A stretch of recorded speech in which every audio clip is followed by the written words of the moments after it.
Goranboydan zəngimiz var. Alo. Akşamı xeyirli olsun, bayramınızdan mübarək. Axşamın xeyri əzizim, bayramınız mübarək olsun. Nə gözəl, görürsən bax belə. Buyur əzizim. Üzr istəyirəm, yoldaşım torpaqda işləyəndə, elə bir ki, təsərrüfatla məşğul olanda, tərvəzi əlini vuranda, əlinin iki çat qatı olur. Bəli. Elə bir ki, sanki lezva ilə kəsirsən, barmaqların ucu, Bəli. ayışı. Ona məsləhətiniz nə olardı?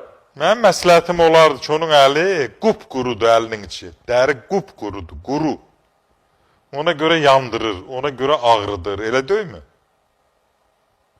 Elə bir ki, lezva ilə kəsirsən də, Siz mənə qulaq asma, eşitmirsiniz məni?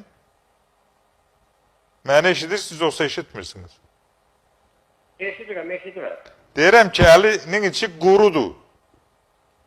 Kəskin ona görə ki, qurudur. Yoxsa su verir, dam verir. Mən sulu demədim, quru deyirəm, sən sulu deyirsən. Elə bir ki, bax elə. Oldu əzizim, oldu. Çox sağ ol sualına görə. Onu hər dəfə, bütün günü elə şərait yarat ki, onun əli yağlı olsun. Vazilinlə yağlasın, yağla yağlasın, zeytun yağla yağlasın, nə ilə yağlı yağ? Əli yağlı olanda onun əli çatlamayacaq.